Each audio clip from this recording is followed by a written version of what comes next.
Welcome to your Jody AI Rundown for MITCHAM Industries on Tuesday, April 28, 2020. During February 2019, the company completed the sale of its Australian operations in Brisbane, Australia. Additionally, new laws and regulations governing data privacy and unauthorized disclosure of confidential information, including international comprehensive data privacy regulations such as the European Union General Data Protection Regulation and recent California legislation, which, among other things, provides for a private right of action, pose increasingly complex compliance challenges and could potentially elevate our costs over time. Our international operations include locations in Canada, Colombia, Hungary, Malaysia, the United Kingdom, and Singapore. We purchase a portion of our supplies from suppliers in China and other foreign countries.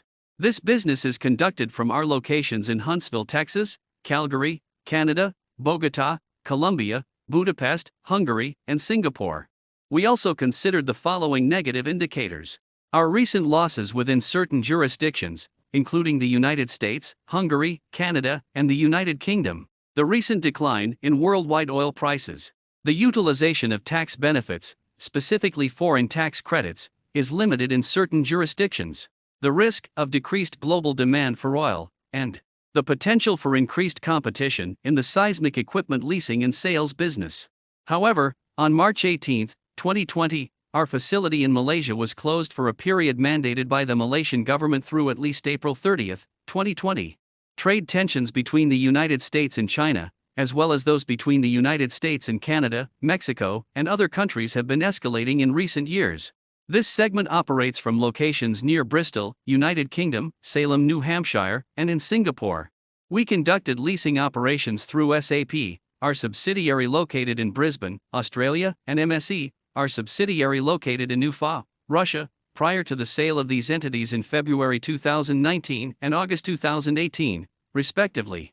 Additionally, oil prices have declined sharply during the first quarter of 2020 and continuing in the second quarter in response to the economic effects of the COVID-19 pandemic and the recent announcement of Saudi Arabia's abandonment of output restraints.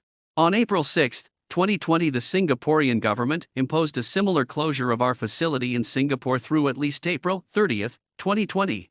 Provisions in our amended and restated Articles of Incorporation and Texas law could discourage a takeover attempt, which may reduce or eliminate the likelihood of a change of control transaction and, therefore, the ability of our shareholders to sell their shares for a premium.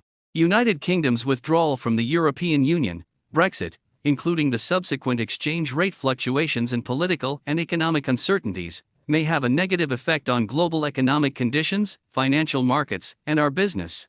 As we continue to increase our presence in such countries, our operations will encounter the following risks, among others.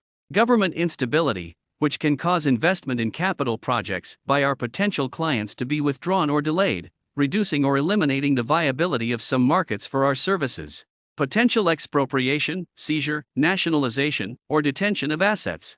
Difficulty in repatriating foreign currency received in excess of local currency requirements. Fluctuations in foreign currency. Import/export quotas and evolving export license requirements. Civil uprisings, riots and war, which can make it unsafe to continue operations, adversely affect both budgets and schedules, and expose us to losses. Availability of suitable personnel and equipment, which can be affected by government policy, or changes in policy, which limit the importation of qualified crew members or specialized equipment in areas where local resources are insufficient. Decrees, laws, regulations, interpretation, and court decisions under legal systems, which are not always fully developed, and which may be retroactively applied and cause us to incur unanticipated and/or unrecoverable costs as well as delays which may result in real or opportunity costs. Terrorist attacks, including kidnappings of our personnel or those of our customers. Political and economic uncertainties in certain countries which cause delays or cancellation of projects. The United States or foreign countries could enact legislation or impose regulations or other restrictions, including unfavorable labor regulations, tax policies, tariffs, trade restrictions, or economic sanctions, which could have an adverse effect on our ability to conduct business in or expatriate profits from the countries in which we operate. Environmental conditions and regulatory controls or initiatives in some countries that may impose additional or more stringent requirements than found in the United States and which may not be consistently applied or enforced, and Index to financial statements. Regulations, laws, or emergency measures taken or imposed by the United States or foreign state and local governments and municipalities in response to emergency or crisis situations, including natural disasters or pandemics, such as COVID-19, which could have an adverse effect on our business, our customers, or our operations.